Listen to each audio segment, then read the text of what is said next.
ভাইরা আমার, এক বাক্যে জবাব দেয়া বলুন তাহলে, ইসলামে প্রাণীদের নিরাপত্তা আছে না নাই? আরো জোরে বলেন।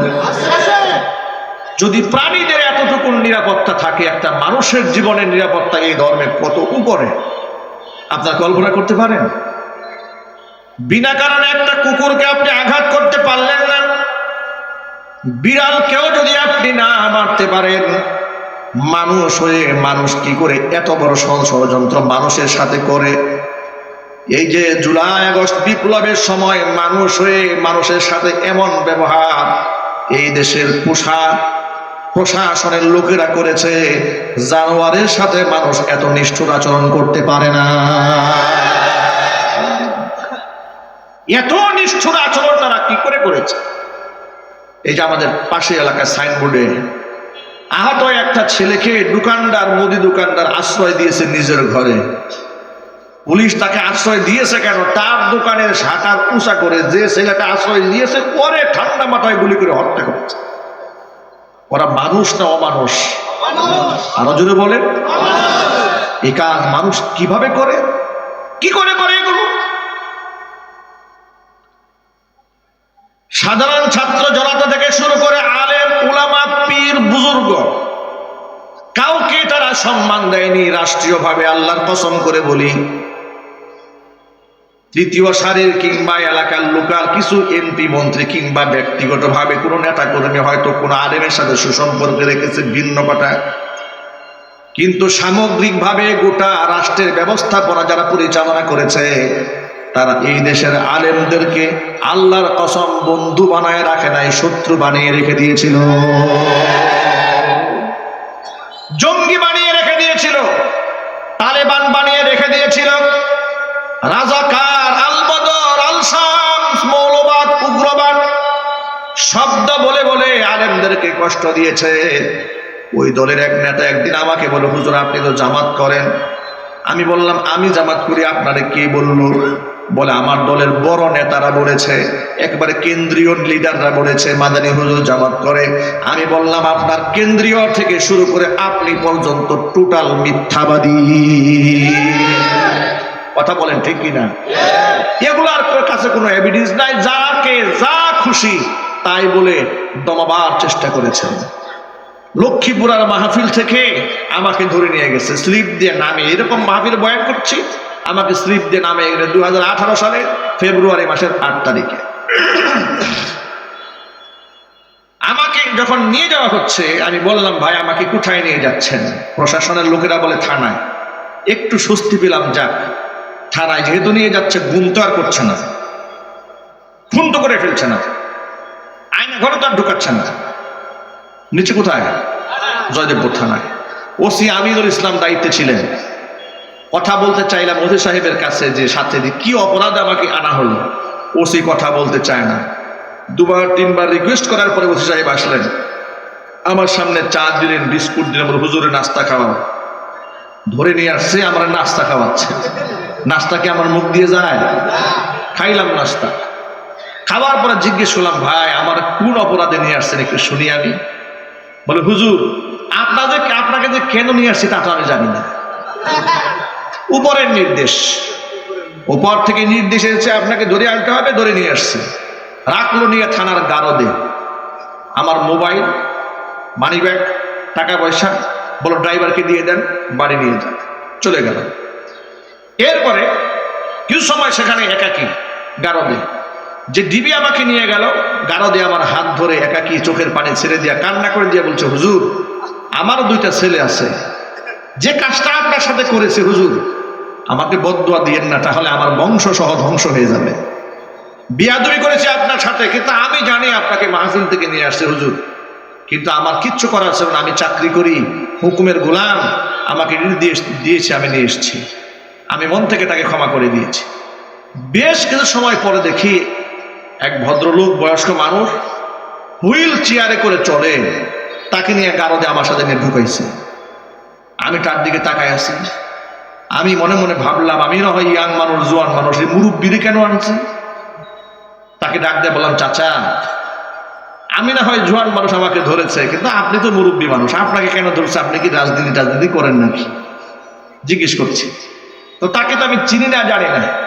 তিনি আমার দিকে তাকিয়ে আছেন, আমাকে বললেন আমাকে চিনেন না? আমি বললাম না। তিনি বললেন আমার নাম হাসান উদ্দিন সরকার, নাম শুনেছেন? আমি বললাম নাম শুনেছি কিন্তু কখনো দেখি নাই। আপনার নাম আমি শুনেছি। তিনি বললেন, তখন পরিচয় দিলেন আমি বিএনপির মহানগরের দায়িত্বশীল ছিলাম, এক সময় এমপি ছিলাম, অনেক দায়িত্বের কথা। তখন আমি বুঝলাম ও আচ্ছা বড় রাজনীতিবিদ, এই জন্য তাকে ধরে নিয়ে আসছে। একটু বৃদ্ধ মানুষ, লাঠি ভর করে চলে, হুইল চেয়ারে চলে, কিন্তু অসুস্থ ছিলেন তিনি। দেখেন, উনি আমাকে জীবনের প্রথম দেখলেন গারদে, থানার গারদে। আমি ওনাকে জীবনের প্রথম দেখলাম কোথায়? কথা একটু বলেন আপনারা, এখানে শিক্ষা আছে। উনাকে আমি জীবনে প্রথম দেখলাম গারদে, উনি আমাকে দেখলেন গারদে। আমি পরিচয় দিলাম, চাচা আমি বুটবাজার কেন্দ্রীয় জামে মসজিদের খতিব, আমার নাম মাওলানা আব্দুর রহিম আল মাদানী, আমাকে মাহফিল থেকে নিয়ে আসছে। এটা শুনে উনি খুব কষ্ট পেলেন। তিনি আমাকে হাতে হাত রেখে সান্ত্বনা দিয়ে বললেন, বাবা সবর করো, ধৈর্য ধরো, একদিন সুফল আসবে। আমাকে তিনি শান্ত করলেন। ওনার জন্য আমার জন্য কোনো বিছানা ছিল না। ওনার যেহেতু উনি বড় নেতা, তার জন্য দেখলাম অনেকে তুষক টুসক নিয়ে গেছে গারদে। উনি উনার তুষকে আমাকে বললেন যে বাবা আপনি শুয়ে পড়েন, আমাকে বলতেছে। আমাকে বিছানায় শুয়াই দিয়া উনি বসে বসে তাহাজ্জুদের নামাজ পড়া শুরু করলেন। তো এই দৃশ্য দেখে ওনার প্রতি আমার খুব মহব্বত তৈরি হলো, যে এত ভালো একটা মানুষ, চিনি না জানি না, কিন্তু উনি আমাকে সম্মান দিয়েছেন। ফজরের সময় আমি ওযু করতে গেলাম ওখানে ভিতরেই। এরপরে উনি একটু টয়লেটের ভিতরেই, টয়লেট ছোট্ট গারদের মধ্যে বসলেন জরুরত সারার জন্য। জরুরত সেরে উনি ফ্রেশ হয়ে উনি যে টয়লেট থেকে দাঁড়াবেন, এই শক্তি আর ওনার হাতে নাই। উনি আমাকে ডাক দেন, বাবা আমাকে একটু ধরো, আমি তো দাঁড়াতে পারছি না। এত মায়া লাগলো, প্রচন্ড শীত, ফেব্রুয়ারির 8 তারিখ। আমি দু হাতে ভর করে, ভারী মানুষ, খুব কষ্ট করে উঠালাম। উঠানে দেওয়ার পরে উনি পুরো সময়টা তাহাজ্জুদে আল্লাহ পাকের জিকির আজকারে কুরআন তেলাওয়াতে কাটাই দিলেন। এত মোহাব্বত লাগলো তার এই আমলটা দেখে আমার কাছে, যে এত ভালো একটা মানুষ এইভাবে ধরে কষ্ট দিচ্ছে সকালবেলা। কিন্তু কেউ জানে না, উনিও জানে না উনি কোন মামলার আসামি, আমিও জানি না আমি কোন মামলার আসামি। সকালবেলা উভয়কে কোর্টে হাজির করা হলো। মামলার এজাহারে তাকায় দেখি, মামলার এজাহারে লেখা আছে টঙ্গীতে কোনো এক গোপন বৈঠকে আমরা 150-200 মানুষ আমরা গোল মিটিং করতেছিলাম রাষ্ট্রে একটা নাশকতা তৈরি করার জন্য। এবং সেখান থেকে পুলিশ আমাদেরকে ধাওয়া দিয়েছে। ধাওয়া দেওয়ার পরে সব পালাই গেছে, আমরা 7 জন পালাইতে পারি নাই। আমাদেরকে হাতে নাতে ধরছে। আমি এবং হাসান সরকার আমরা দুজনে মিলে পরিকল্পনা করেই নাটকটা করতেছিলাম ওই জায়গায়। আমার পকেটে 16টা ককটেল পাওয়া গেছে। এই হচ্ছে মামলা। এখন আপনারা বলেন, এই মামলা যে লিখেছে ও কয় বোতল খাইছিল? ডেট এক্সপায়ার গাঁজা না খাইলে এমন মামলা লেখা যায় না। কত একটু আওয়াজ দিয়ে বলতে হবে, ঠিক কিনা বলেন? হাজারো কষ্টের মাঝে আপনাদেরকে ছোট্ট একটা কথা বলি, মনে কেউ মাইন্ড করবেন না। সাদাকে সাদা, কালোকে কালো বলতে শিখুন, মর্যাদা পাবেন। ওই মাজলুম হালাতে গাজীপুরের সাবেক মেয়র জাহাঙ্গীর সাহেব, তিনি শুনলেন যে আমাদেরকে এভাবে অ্যারেস্ট করা হয়েছে। তিনি আমাদের হয়ে তিনি চেষ্টা করেছেন, খুব চেষ্টা করেছেন যে এই মামলায় যেন আলেম ওলামারা জেল না খাটে। উনি বারবার, এসপি হারুন ছিল তখন, তার কাছে গেল, সুপারিশ করেছে, কোনো সুপারিশ আমলে আসে না। এইভাবে 1 দিন 2 দিন ঘুরতে ঘুরতে উনিও দৌড়দৌড়ি করলেন আমাকে ছাড়ানোর জন্য। হাসান উদ্দিন সরকারের সেবার কথা তো আমি বললামই, ওনার জন্য কষ্ট করলেন। চলে গেল এইভাবে একটানা 22 দিন কারাগারে। বিনা অপরাধে জেল খাটলাম, জরিমানা দিলাম, উকিলদের পিছনে দৌড়ালাম। উঠে যখন হাজির করা হয়েছে, হাতের মধ্যে হ্যান্ডকাপ পরিয়েছে, গরুর রশি দিয়া বাঁধছে। গরুর রশি দিয়া বেঁধে ম্যাজিস্ট্রেট কোর্টে নিয়ে যাচ্ছে। জিজ্ঞেস করলাম প্রশাসনের লোকদেরকে, ভাই আপনারা তো হ্যান্ডকাপ পরাইছেন, এতেই আমাদের ইজ্জত শেষ, আমাকে নিয়ে যাচ্ছেন, আমরা কি দৌড় দেওয়ার মানুষ, কেন আমাদেরকে রশি দিয়ে বাঁধলেন? বলে এটা আইন। এটা কি আইন? শোনাই দিল আইনের কথা। নিয়ে গেল। নিয়ে যাওয়ার পরে সিরিয়ালে সবগুলারে বাঁধছে রশি দিয়া, বেঁধে নিয়ে গেছে। মনে কত আঘাত লাগে জানেন?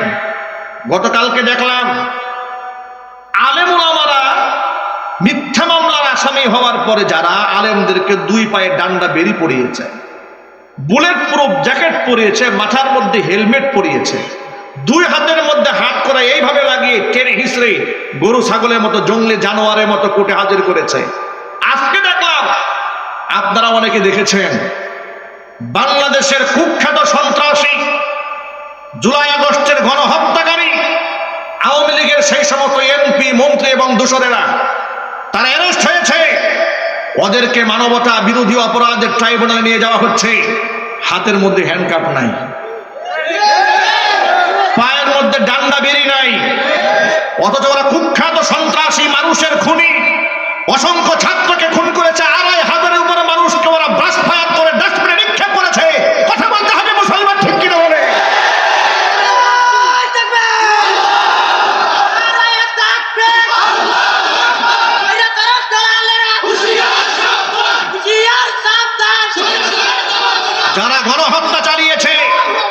যারা গণহত্যা চালিয়েছে তাদের হাতে হ্যান্ডকাপ নাই, পায়ে ডান্ডা বেরি নাই। ব্যাপারটা কি? হঠাৎ করে খুনিদের সাথে এত প্রেম, এত পীড়িত কোথা থেকে উতলায় উঠল?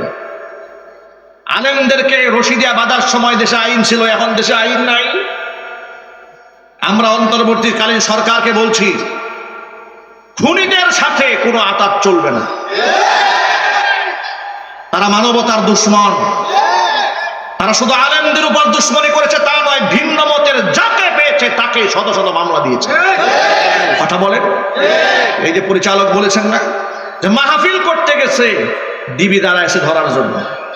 চিন্তা করতে পারেন, পূজা পার্বণে বাধা ছিল না, বড় বড় রঙ্গমঞ্চ সাজিয়েছে, বাধা নাই। আর মাহফিল করতে গিয়েছে, বাধা দিয়েছে, প্রশাসনিক আউট করে দিয়েছে, মাহফিল প্যান্ডেল ভেঙে দিয়েছে, বক্তার সামনে থেকে মাইক কেড়ে নিয়েছে। এই ধরনের আচরণ যারা বাংলার মাটিতে করেছে, ওদের বিচার হওয়ার আগ পর্যন্ত কোন প্রকার নমনীয় আচরণ এদেশের মুসলমান সহ এদেশের কোন নাগরিক বরদাস্ত করবে না। রাজি আছে কিনা তো হাত দেখতে চাই।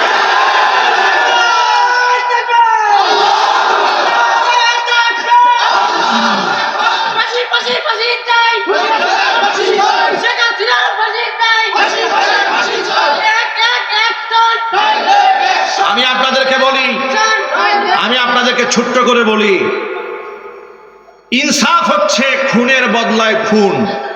যে মানুষ হত্যা করেছে তাকে হত্যা করা হবে, এই আইনটা স্বয়ং আল্লাহ করেছেন। কথা বলেন আপনারা? আচ্ছা, আমি যদি অন্যায় করি শাস্তি পাওয়ার দরকার আছে না নাই? আরো যদি বলেন, অন্যায় যেই করবে শাস্তি তাকে ভোগ করতেই হবে। এই কথার সাথে কি আপনারা একমত আছেন? যে অন্যায় করবে সে শাস্তি পাবে, এই কথার সাথে আপনারা একমত আছেন? আমি এখন যদি আপনাকে ছোট্ট একটা প্রশ্ন করে আপনারা জবাব দেবেন, শেখ হাসিনা এবং তার দূষরেরা ঠান্ডা মাথায় অসংখ্য মানুষকে খুন করেছে, সত্য না মিথ্যা? অসংখ্য মানুষকে গুম করেছে, সত্য না মিথ্যা? বিনা অপরাধে অসংখ্য আলেমদেরকে বছরের পর বছর কারারুদ্ধ করে রেখেছে, সত্য না মিথ্যা? অসংখ্য মানুষদেরকে আয়না ঘরে রেখে পাশবিক নির্যাতন চালিয়েছে, সত্য না মিথ্যা? এতগুলো অপরাধ করার পরেও তার দলের নেতা এবং কর্মীরা আজ পর্যন্ত শুনেছেন যে একটু অনুতপ্ত হয়ে বলেছে যে আসলে এইভাবে মানুষগুলা মারা ঠিক হয় নাই? এটা অনুতপ্ত পেয়েছেন আপনারা? আপনারা কি আন্দাজ করতে পারেন এরা কত বড় জানোয়ার? মানুষ মারার পরেও যার কলিজা কাঁদে না, যিনি উল্টা ফোন দিয়ে থ্রেট দেয় যে একটা কেউ ছাড় দেওয়া হবে না, আল্লাহর কসম, আল্লাহর কসম, ও আর মানুষের কাতারে নাই, তার চিকিৎসা প্রয়োজন। কথা বলতে হবে, ঠিক কিনা বলেন? অন্তর্বর্তীকালীন সরকারকে বলবো, শহীদদের রক্তের উপর আপনি দাঁড়িয়ে আছেন, শহীদদের রক্তের উপর দাঁড়িয়ে থেকে জালেমদের প্রতি কোনো প্রকার সহানুভূতি দেখাবেন না। ভারত আপনার কিছুই করতে পারবে না, কারণ ভারতের পেটে লাথি মেরে এদেশের লোকেরা স্বাধীনতা অর্জন করেছে। ভারত তার দাসকে বসিয়ে রাখতে চেয়েছে, এদেশের জনগণ দাসত্ব গ্রহণ করে নাই। এদেশের ছাত্ররা দাসত্ব মানবে না, এদেশের ইয়াং প্রজন্ম, তরুণ প্রজন্ম দাসত্ব মানবে না। এদেশের মানুষ স্বাধীনতা পেয়েছে, এদেশের লোকেরা ফেসবুকে স্বাধীন মতো কথাও বলতে পারে নাই, গ্রেফতার করা হয়েছে। ডিজিটাল সিকিউরিটি আইনে নিরাপত্তার নামে যাকে খুশি তাকে মামলা দেওয়া হয়েছে। এই সমস্ত ভণ্ডামি এই দেশে আর চলবে না। কথা বলেন ঠিক কিনা? প্রসঙ্গক্রমে ছোট্ট করে বলে দেই, স্বাধীনতা অর্জন হয়েছে বলে অন্যায় কাজ করা যাবে না। এই দেশ স্বাধীন হওয়ার পরে দেখেছি বেশ কিছু লোকদের ঘর বারে আগুনে পড়েছে। মনে রাখবেন, আমাদের চোখের সামনে এগুলা হয়েছে। তবে আমার বিশ্বাস এই সমস্ত ঘর বারে আগুনে পোড়ানো ছাত্র সমাজ করে নাই, দায়িত্বশীল কেউ করে নাই, কোন কুচক্রি মহল এগুলা করেছে। কথা বলেন ঠিক কিনা? তবে হ্যাঁ, যে পরিমাণ মানুষ হতাহত হয়েছে, খুন হয়েছে, গুম হয়েছে, তার তুলনায় তো এগুলা কিছু নেই।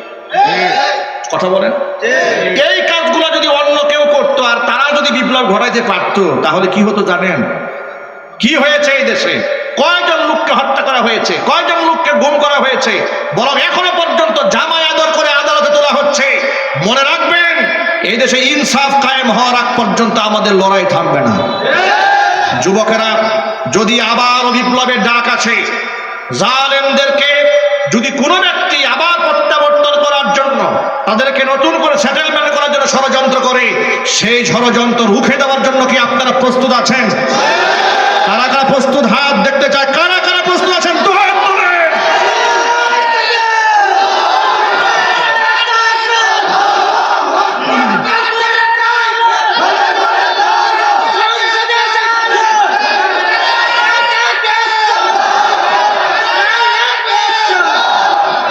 আমার যুবক ভাইরা, মানুষের উপর রহম করতে শিখেন, তবে জালেমের উপর রহম করা যাবে না। জালেমের উপর রহম করলে মাজলুমকে তার মাজলুমের উপর জুলুম করা হয়। ঠিক কিনা বলেন? যে ব্যক্তি খুন করেছে, খুনের বিচার হওয়ার দরকার আছে না নাই? কেন বিচার হবে শুনেন। কোরআন বলেছে, এটা আমি বলি নাই, আল্লাহ বলেছেন, ওয়ালাকুম ফিল কিসাসি হায়াতুন। হত্যার বদলে হত্যার আইন যদি তোমরা বাস্তবায়ন করো তাহলে অনেক মানুষের জীবন এই আইনের কারণেই বেঁচে যাবে। তাহলে সিরিয়াল কিলার যারা তৈরি হয়েছে, ঠান্ডা মাথায় যারা ভাড়াটে খুনি, এরা খুন করতে সাহস পাবে না। এরা বুঝে যাবে যে না, এখানে হাত দেওয়া যাবে না, হাত দিলে আবার কল্লা শেষ। ঠিক কিনা বলেন? কিলাটা কেন তৈরি হয়েছে জানেন? তারা বুঝে ফেলেছে খুন আমি যাই করি না কেন, আমার মামু আছে, খালু আছে, মেম্পি আছে, মন্ত্রী আছে, এক ফুট দিয়ে আমার ফাঁসির দায় উল্টে ফেলবে, কোনো অসুবিধা নাই। এই দেশে ইসলাম কায়েমের জন্য সকলকেই চেষ্টা করতে হবে। আপনি যে দলের রাজনীতিবিদ হন না কেন, আপনি ক্ষমতায় গেলে আপনার মনের মধ্যে একটা মিশন থাকবে, এই দেশে আল্লাহর কোরআন দিয়ে বিচার কার্য পরিচালনা করতে হবে। খুনির উপর দয়া দেখানো যাবে না, সন্ত্রাসীদের উপর দয়া দেখানো যাবে না, তাহলে আবার জুলুম নির্যাতন শুরু হয়ে যাবে। যুবক ভাইরা আমার, কোরআন মাজিদের মধ্যে আল্লাহ সুবহানাহু ওয়া তাআলা আইন করে দিয়েছেন, ওয়া কাতাবানা আলাইহিম ফিহা আন্নান নাফসা বিন নাফসি ওয়াল আইনা বিল আইনি ওয়াল আনফা বিল আনফি ওয়াল উযুনা বিল উযুনি ওয়াস সিন্না বিস সিন্নি ওয়াল জুরুহা কিসাস ফামান তাসাদ্দাকা বিহি ফাহুয়া কাফফারাতুল লাহ ومن لم يحكم بما أنزل الله فأولئك هم الظالمون। আল্লাহ পাক সূরা মাইদার মধ্যে দ্ব্যর্থহীন ভাষায় ঘোষণা করে দিলেন, ওয়া কাতাবানা আলাইহিম, মানুষের জন্য আমি লিখিতভাবে আইন করে দিয়েছি, এটা ফরজ করে দিয়েছি কিতাবের মধ্যে। আইনটা কি? আমার আইন, আন্নান নাফসা বিন নাফসি, জানের বদলা জান, ওয়াল আইনা বিল আইনি, চোখের বদলা চোখ, ওয়াল আনফা বিল আনফি, নাকের বদলায় নাক, ওয়াল উযুনা বিল উযুনি, কানের বদলায় কান, ওয়াস সিন্না বিস সিন্নি, দাঁতের বদলা দাঁত, ওয়াল জুরুহা কিসাস, আঘাতের বদলা আঘাত। আইন করলেন কে? আল্লাহ। আরো জোরে বলুন না কে? অথচ আল্লাহর আইন বাদ দিয়ে যদি মানুষের আইন মানেন, আল্লাহর কসম করে বলি, মানুষ আবেগে ভুল সিদ্ধান্ত দেয়, মানুষের বিবেক কাজ করে না, উল্টা পাল্টা রায় দেয়, মিথ্যা রায় দিয়া বিনা অপরাধে নিরাপরাধ মানুষগুলোকে ফাঁসির কাস্টে ঝুলিয়ে দেয়।